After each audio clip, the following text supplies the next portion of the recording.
First, he concentrated on worshipping the Divine Mother. Thereby, he is giving us the secret. Do you want to success? Do you want to have success in the life? Worship Mother. Worship Mother. You will get everything.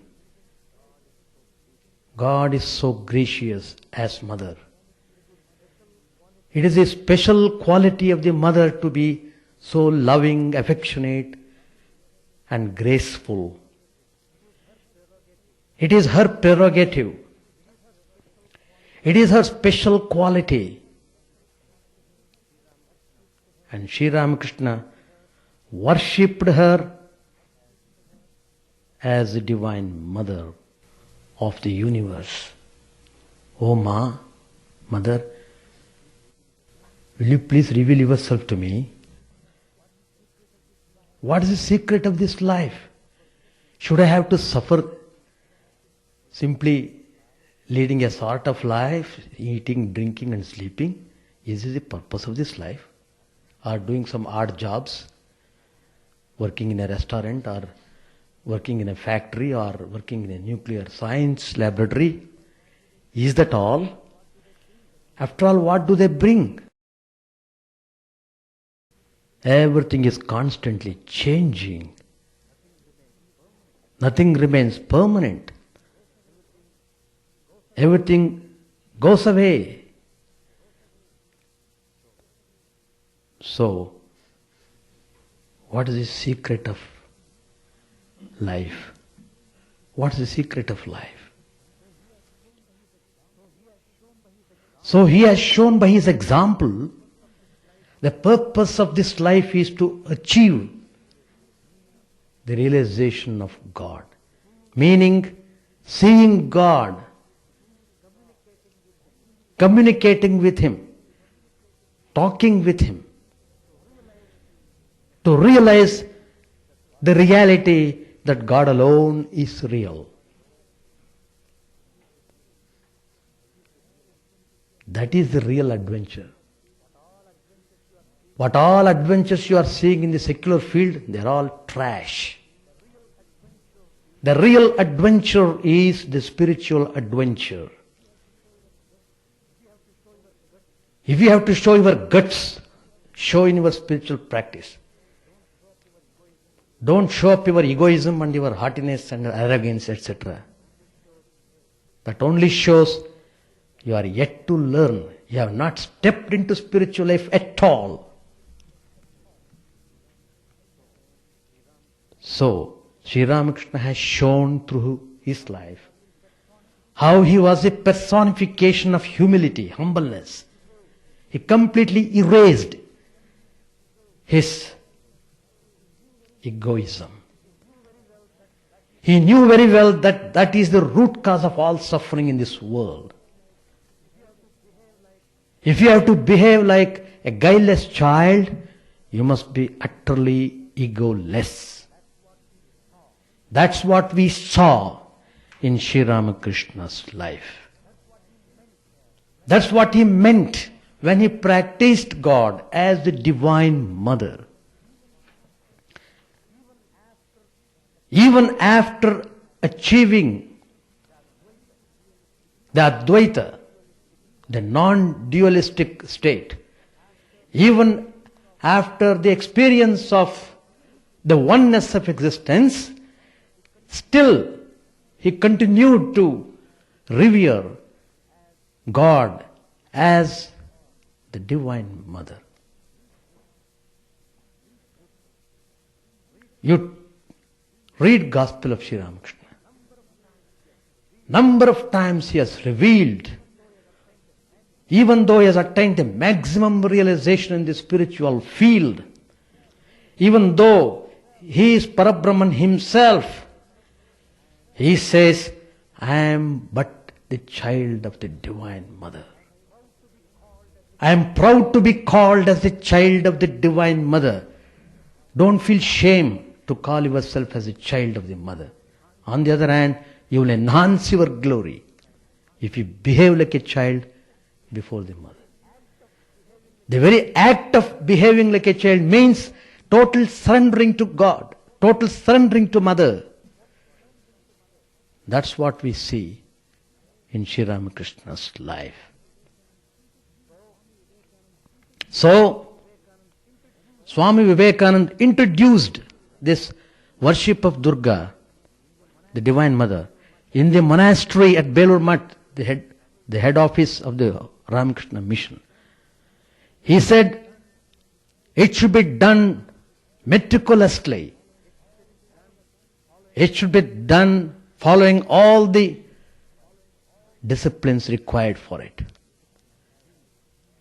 You must see how it is done in Calcutta. I have seen myself. Nearly 200,000 to 300,000 people participate in that program of worship. 200,000 to 300,000. There will be no space in the whole premises of mission. All glory to Divine Mother. The easiest way to achieve spiritual success is to hold on to the ideal that the God whom you want to realize is your own mother. The feeling of motherhood brings you very close because the child is very close to the mother.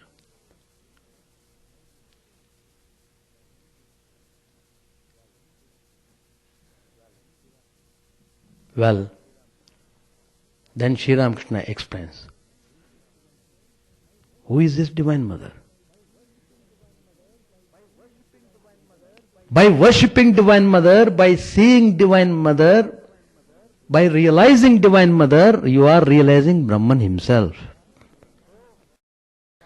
So, the Divine Mother is non-different from the Brahman of the Upanishads.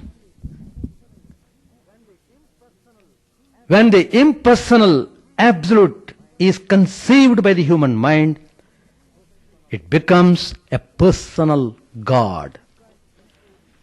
You can't simply think of abstract thing in the mind. You can't meditate upon easily on the abstract thing. You need some object. So, Parabrahman becomes personal God. That is how the concept of personal God developed. Devi is the Shakti of this personification. Sri Ramakrishna explained this in a very simple simile.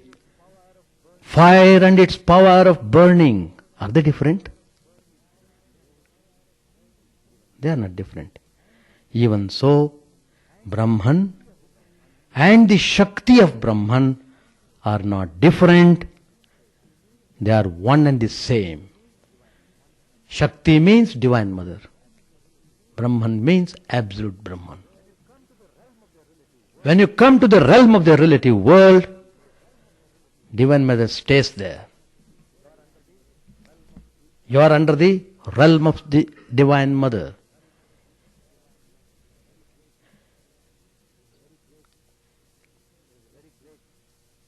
There is a very great, interesting episode in Sri Ramakrishna's life. How he made Totapuri the great spiritual master of non-duality, non-dualism, who did not believe the Shakti aspect of the Brahman, who never believed the idea of the Divine Mother. He was fortunate because he came into contact with Sri Ramakrishna, who had seen the mother. Totapuri initiated Sri Ramakrishna into the spiritual practice of non-dualism. He did realize total identification with the Brahman in 3 days. He was continuously in samadhi. Then, when he descended from that high state of non-dualism, again he began to dance and clap his hands, singing the glories of the Divine Mother. Totapuri, the spiritual master of Sri Ramakrishna, he wondered, what is this? What are you doing? Having realized Brahman, still you are dancing? Still you are clapping? Still you are crying, mother, mother, mother? Who is that mother? Where is that mother? Who is she? Where is she? He began to question the authenticity, the validity, whether mother is real or not. Then Sri Ramakrishna was not shaken by Totapuri's words. On the other hand, he just answered him through a very mild smile. In Sanskrit, a particular word is there for that. Mandasmita. That mild smile has got the answer. He meant to reveal to him, you will know very shortly whether mother is there or not. You will know it. That is the meaning of his smile. Then Totapuri went back to his cottage.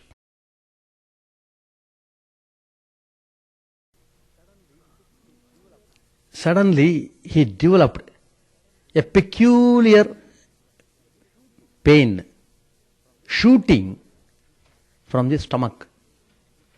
Very peculiar. First he thought it's all psychological. Maybe it's a psychological. It's nothing. Because when it started very mildly. He just ignored. But it never gone out. It persisted. Not only that, it is causing irritation to him. It was a shooting pain. He began to discriminate. No discrimination could do anything. He began to rub his stomach by his hand. Probably he thought by the touch of his hand, by the power of the Brahman, the pain would go. On the other hand, the pain increased.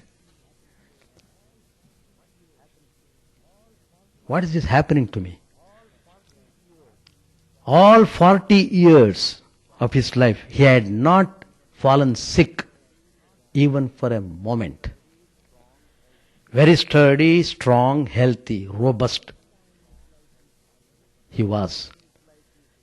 First time in his life he is having this bitter experience of pain. Probably to make him understand there's a lot of pain in this world. Nobody can escape pain. When you bear the body, you must have to go. You must have to undergo some pain.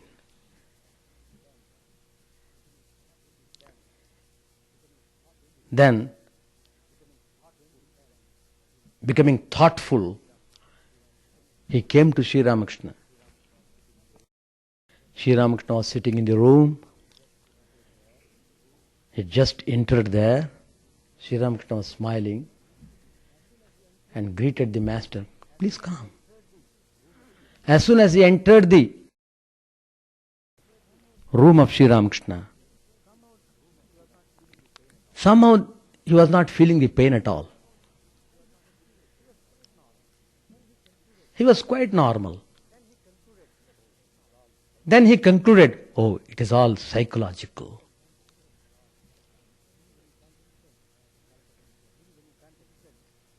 A thing when you can't explain, you call it as psychological. A thing, a disease where you can't find any medicine, call it allergy. Give some general term. Give a general term. But calling by different names, you are not solving the problem. Anyhow, he thought, oh, it's all temporary. Maybe due to some indigestion it might have happened. Like that he thought. As long as he stayed in Sri Ramakrishna's room, he never felt any pain.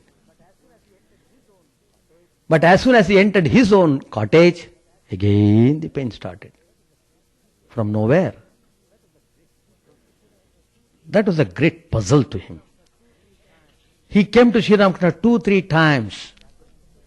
Every time it happened the same way. As soon as he entered Sri Ramakrishna's room, no pain. But when he went back to his room, he would get pain.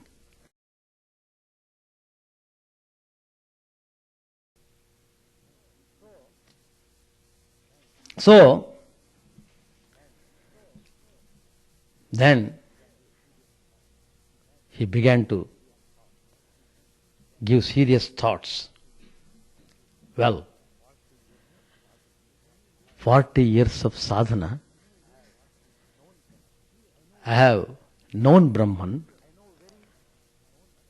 I know very clearly I am not at all this body. I am separate from this body. I am not at all this mind. I am not at all these pranas. I am none of these. I am pure consciousness. Nitya Shuddha Buddha Chidananda Rupam Shivoham Shivoham. That's my nature. What is this nonsense, this body? Why should I cling to this body? I don't want this, and I am not this, but I can throw it off. Just as I am throwing off this cloth. It is because of my will I am staying here in this body. If I don't want, this body should go. He thought he was the sole master of himself. Again, ignoring the supreme power, the divine mother of the universe. So the plague continued. So what he did was, he wanted to just throw this body into river. So very courageously, very boldly, he entered into holy river, Ganges. It is like a ocean. I have seen the Ganges in Calcutta. The holy river coming from Himalayas, it joins the ocean in Calcutta. It's vast, just like our Lake Michigan. Very vast, very deep. And Totapuri thought, well, throw this body here. Just jumped into the river. I should say he dived into the river. But he was not drowned. He walked and walked and walked. He's almost crossing. He's going to the other side of the river. He is not being drowned.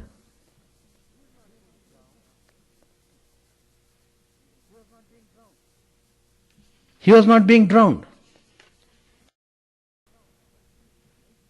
He was surprised.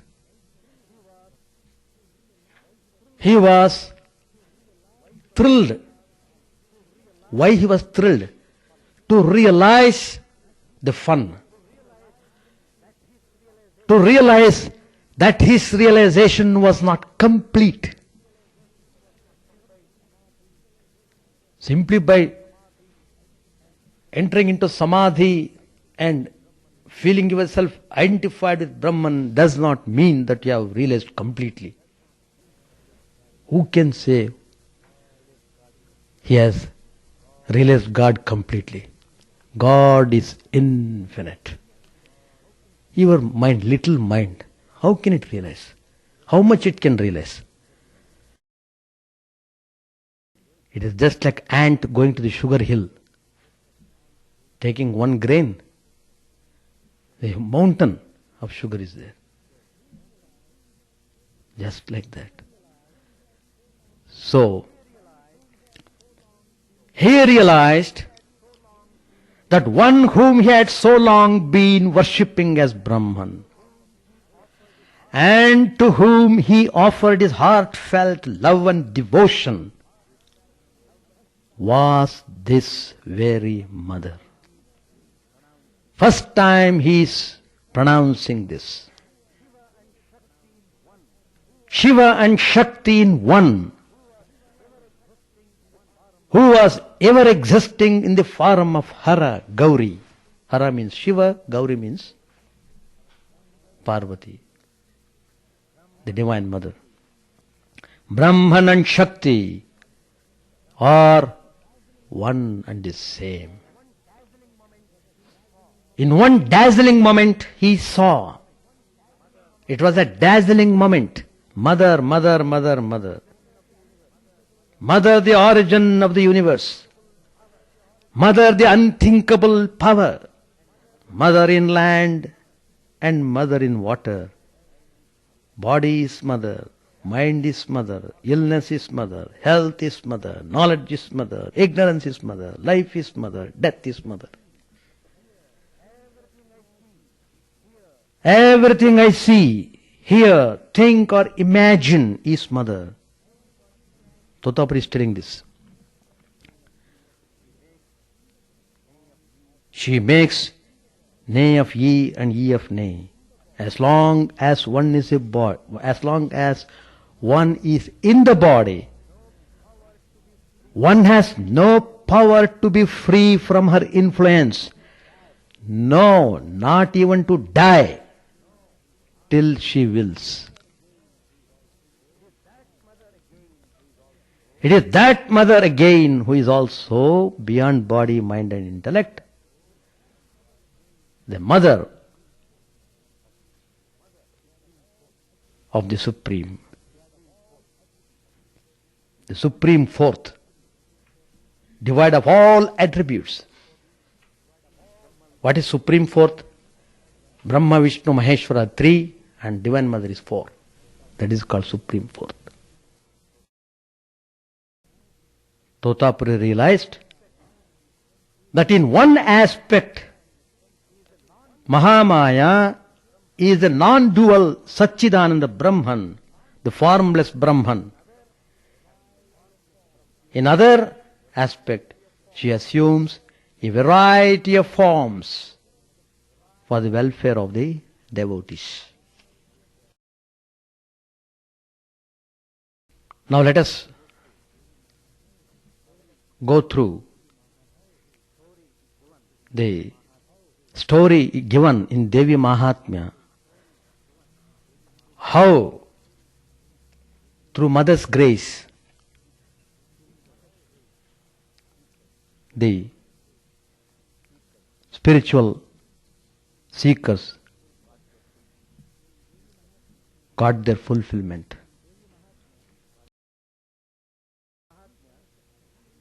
In Devi Mahatmya,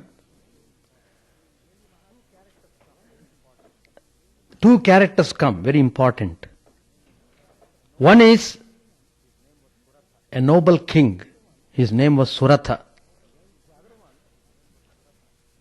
The other one, a wealthy merchant, Samadhi. His name is called Samadhi. One is Suratha, another one is Samadhi. Suratha was a very dutiful king. He looked after his subjects very well. He loved them as his own children.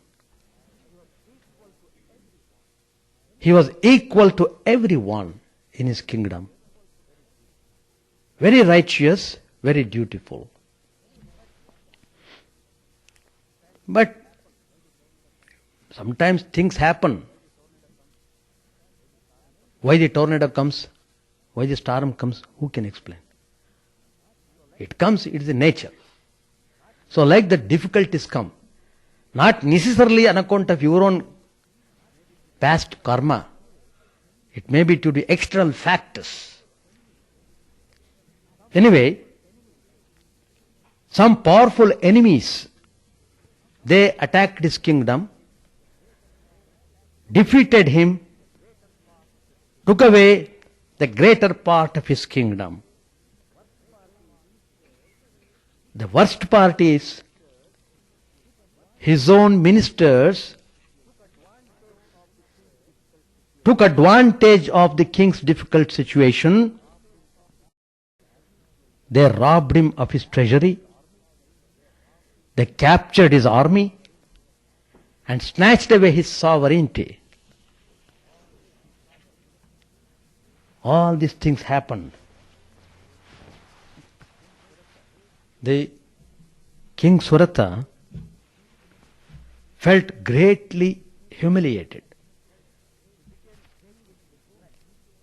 He became greatly depressed, seeing his own people deceiving him, betraying him, stabbing him in the back. So he could not stay there longer. So under the pretext of hunting, he left the palace, went to a forest. There he came to a hermitage where a rishi, a sage, was meditating upon. His name was Medhasa. The whole atmosphere was very serene, very peaceful. He felt great relief because he was under terrible stress, you know. You know the value of peace when you become completely restless. Even a moment's peace is great, very great.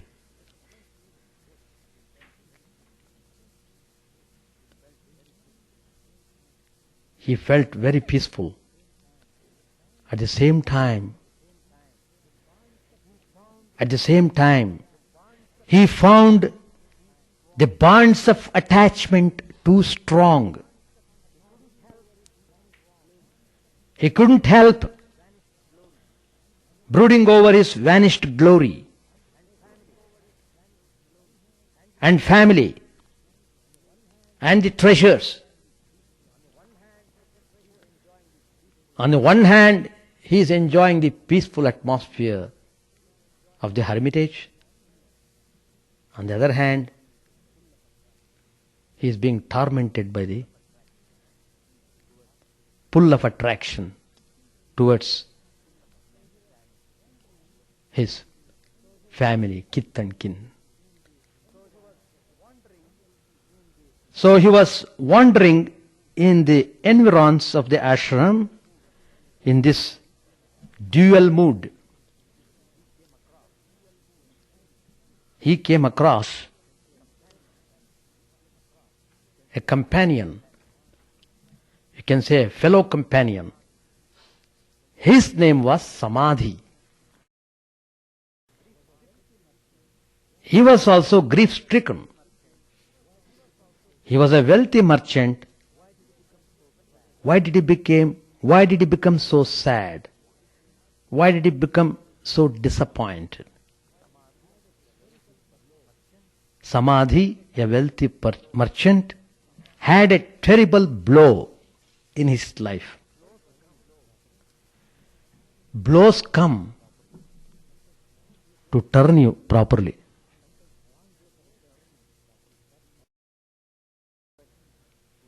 Sometimes strong blows are required to turn all round.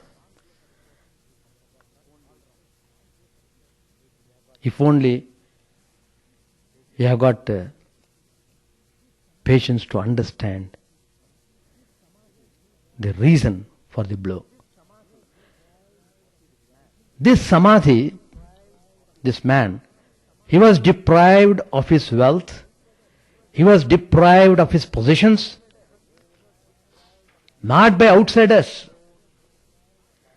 but by his own family, by his own greedy children.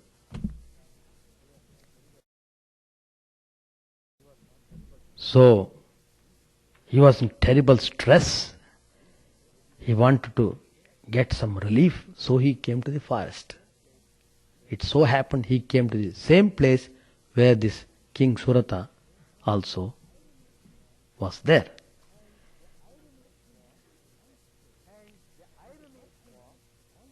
And the irony was that the merchant also could not but worry about the welfare of his family, who had driven him out mercilessly.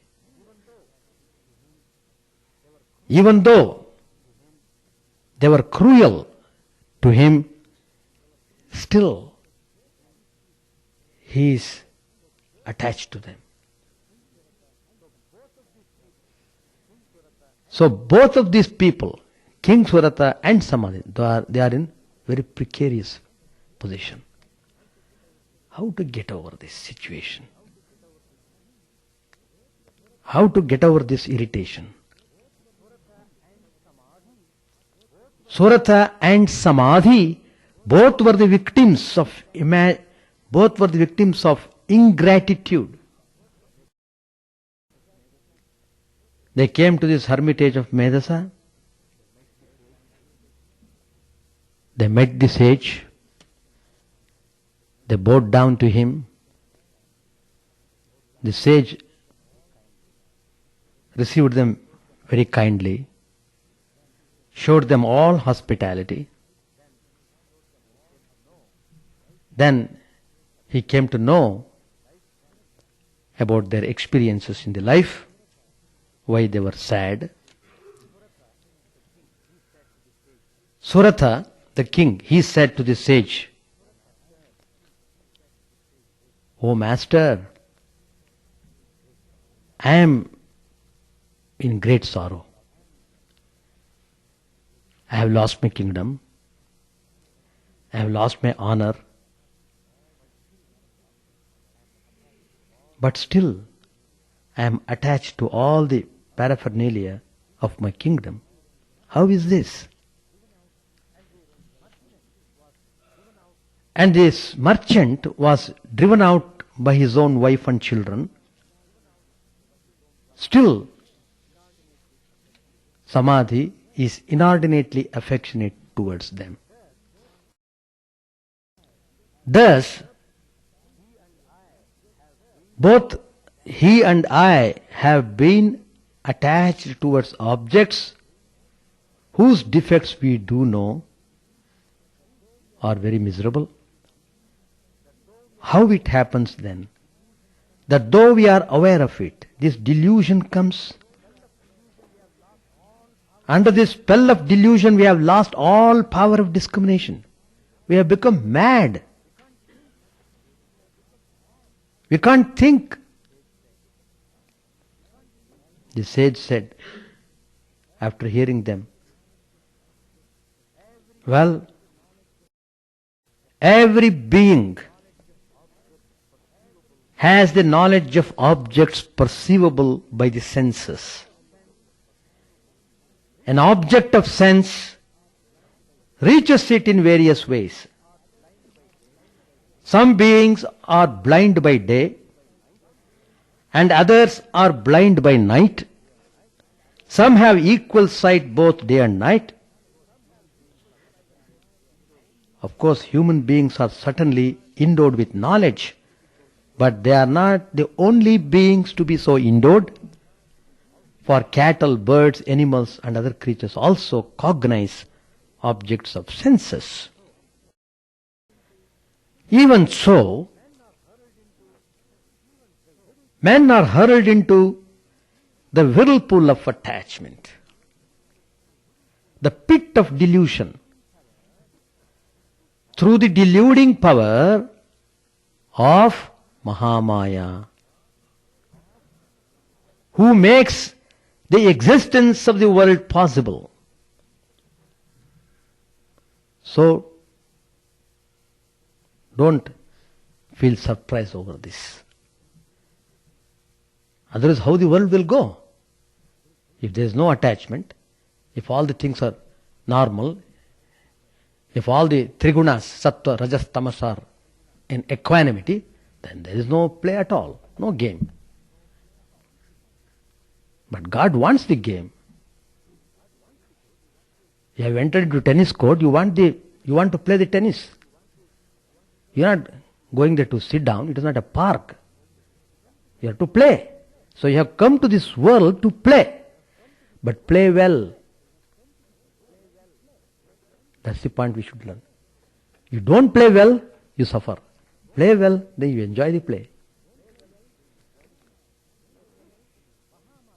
So this Mahamaya, the Divine Mother, is the Yoga Nidra of Lord Vishnu, the Lord of the world.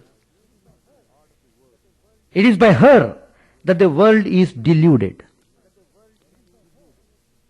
Verily, she, the Bhagavati, Mahamaya, forcibly drawing the minds of even the wise,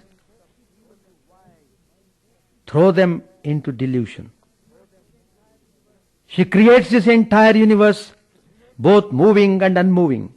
It is she who, when propitious, becomes a boon giver. She gives liberation to the people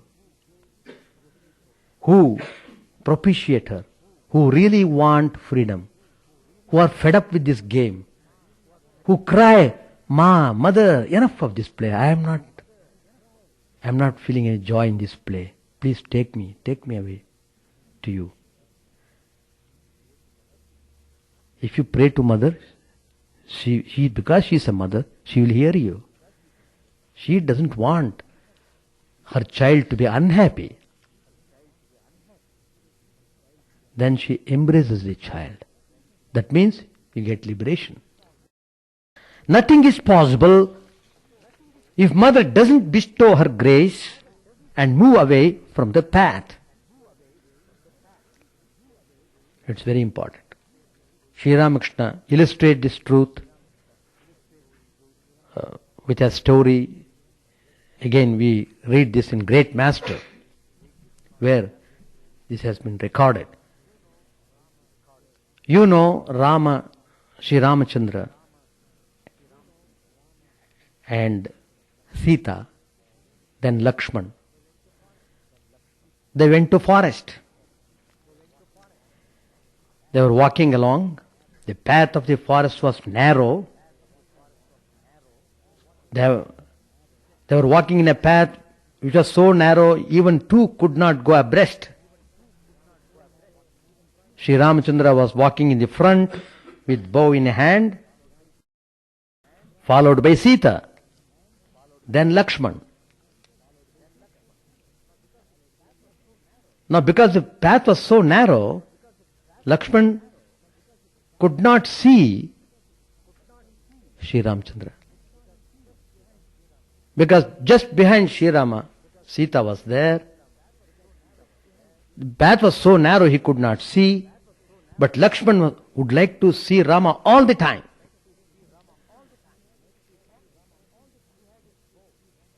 He had his bow and arrows in his hand. He was always under the impression that he should see always Sri Ramchandra so that he could take care of his security. It's a feeling. He was so much loving. He loved and he was so much devoted to Sri Rama. But now he was not able to see. He was feeling deep yearning to see Sri Rama. How to see? How to tell the mother to step aside so that he could see Rama?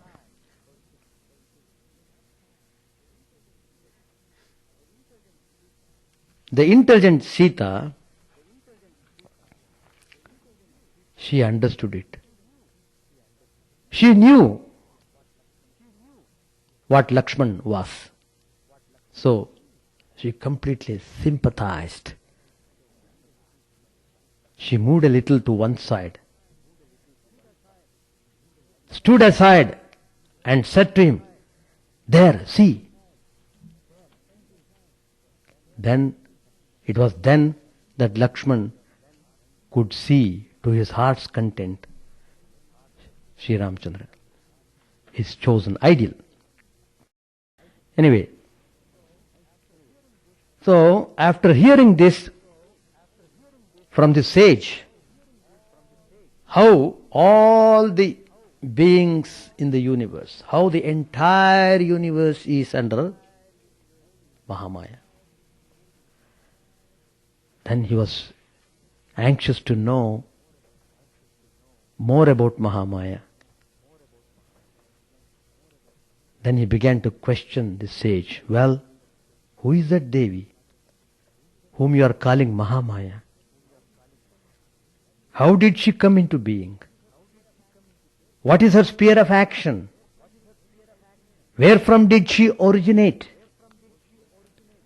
The whole story comes in Devi Mahatmya. I am just giving you the brief story of this Devi Mahatmya.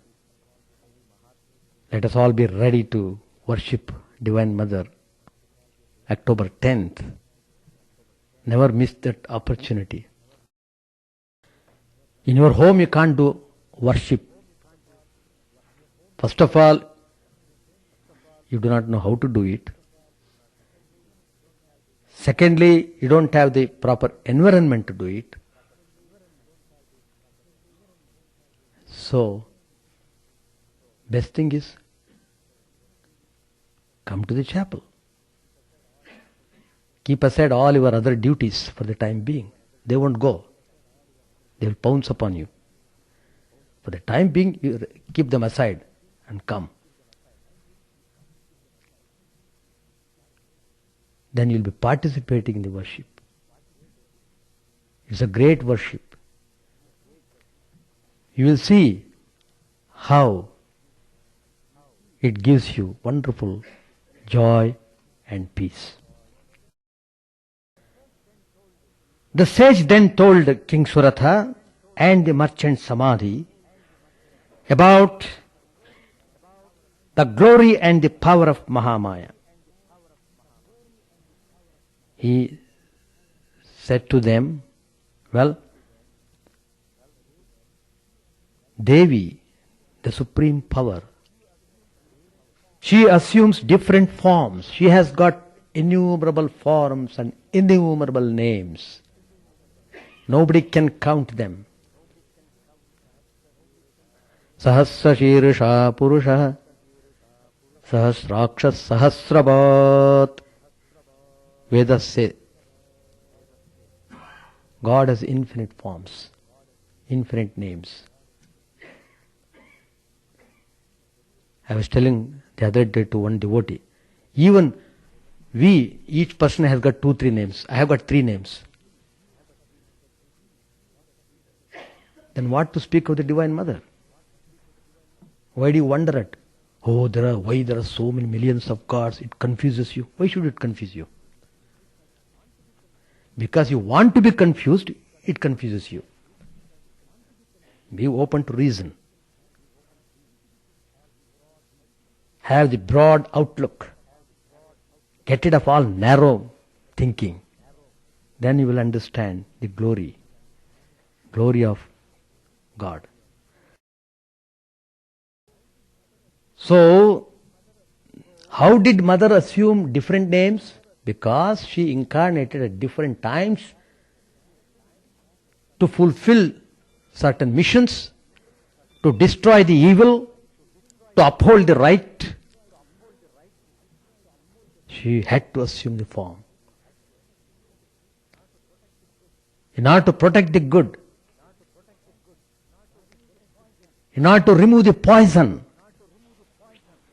she had to incarnate. And every incarnation has got particular name. But all these names refer to same God.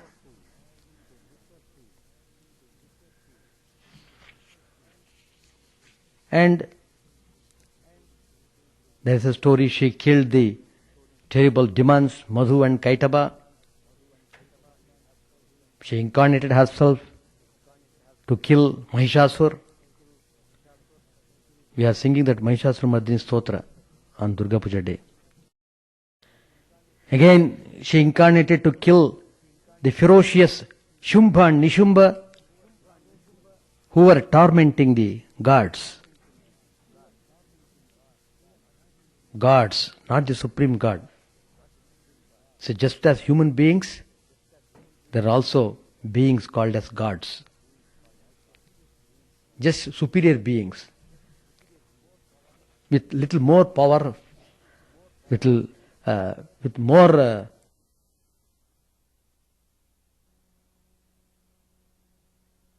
whenever the misery arises due to the advent of the Danavas, I shall incarnate and destroy the foes. Brahmariti chamam lokaha tada stoshyanti sarvataha ittam yada yada bhada danavetta bhavishyati tada tadavatiryaham karishyamari samkshayam. So, I incarnate myself, I take the human form, I destroy those people who are tormenting the world. Then the rishis said to them, now you are in trouble, you have been deluded, you have been pulled by your attraction, what you are calling as attachment. How to get rid of this? Take refuge in her. Maharshi is telling them. He is telling them to act positively, not in a vague way. Straight away, now, not tomorrow, today. Take refuge. She is the Supreme Ishwari. Worship her. She gives you whatever you want. If you want liberation, she will give you liberation. If you want to enjoy the world more, she will give you that too. Both are in her hands. But what you ask for, that will be given. She has the power to give whatever you ask for. That's the thing.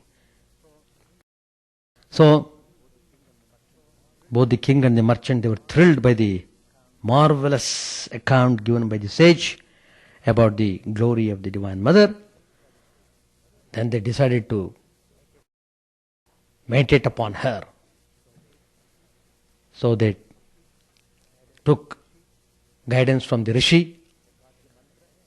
They got the mantra. Because the forest was there, they don't have to search for the forest. Forest was already there. Atmosphere is already there. They don't have to struggle for the atmosphere, for the surrounding, this, that, etc. Everything is set. Go. Sit and do meditation. Sit. You must sit there. No talking at all. That is the practice means that. You have to act upon. So they went. They did meditation. They did meditate upon Divine Mother. followed the discipline strictly because they were very earnest to have the vision of the mother, because they were in great distress. So they got the advice from the sage, so their whole mind is now concentrated without any distraction. Well, the Maharshi, the sage has said, Divine Mother is there, you propitiate, she will come. So they believed it thoroughly and concentrated upon the Divine Mother. Finally, they got the vision of the Mother. Mother came. Just as Divine Mother gave vision to Sri Ramakrishna, just as Divine Mother gave vision to Swami Vivekananda. When Vivekananda went, Mother said, what do you want, my child? What do you want? Same way, here the Mother is asking, what do you want? You are calling me with so much with one-pointed concentration, with love and devotion. You are calling me. What do you want? What is it you are? Are you in great trouble?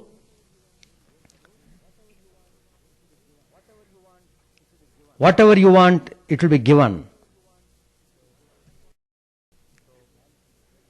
So, now the ball is in the court of Suratha, the king who had lost the kingdom. Poor king, though he was humiliated, he lost everything, he get into trouble. With all that, still he was hankering after enjoying the kingdom little bit more. Little bit. So, he prayed. He didn't pray for liberation. He didn't say, oh mother, take me away from this game. He didn't ask like that. He prayed for the recovery of the lost kingdom.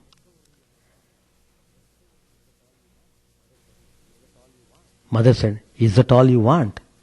Go, you will have it. It so happened when he went back, all the people were anxiously waiting for this righteous king to come and look after them. There was a great anarchy. They were all the people were seriously thinking about King Suratha. So he got the kingdom back. What about the other man, Samadhi? He was deprived by his own family, his own children. They just drove him away, literally. And the pain was unbearable to him. It was too much for him. Though he had little attachment to them, even then, the burning was so complete. He didn't want to go again and go into that mess. He didn't want to go. Mother, enough of that game. Take away the dirty attachment which is pulling me. I don't want it anymore. Take me to your place. I am happy with you. Seeing you itself is giving me immense joy. Then why should I not stay with you all the time? Instead of going and destroying myself in that dirty mess. So, he preferred the supreme knowledge. Mother said, all right. You wanted Atyantaka Mukti. That's called final liberation. Well, you will get it. So, both of them had their respective desires fulfilled. King had his own desire fulfilled, and this wealthy merchant also got his desire fulfilled. Now,